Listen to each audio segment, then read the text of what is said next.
যুটীয়াভাৱে নেভলিন কাশ্যপ আৰু জিন্নাত আফৰিন খান দুয়োগৰাকী প্ৰতিযোগীকে আমি মঞ্চলৈ আগবাঢ়িবলৈ অনুৰোধ জনালোঁ। এই বঁটাকেইটি প্ৰদান কৰিব আমাৰ সন্মানীয় সদস্য বাসুদেৱ শৰ্মা আৰু দীপালী বৰাই। সাংস্কৃতিক সম্পাদিকা দীপালী বৰা আমাৰ মাজত উপস্থিত আছে আৰু বাসুদেৱ শৰ্মা উপস্থিত আছে। দুয়োগৰাকীকে এইটো বঁটা প্ৰদান কৰিব যুটীয়াভাৱে।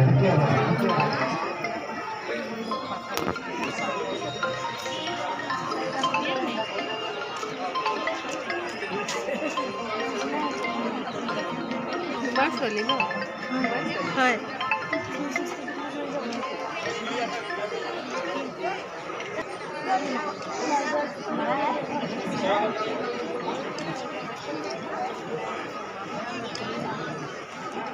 ইয়াৰ পিছতে আমি ঘোষণা কৰিবলৈ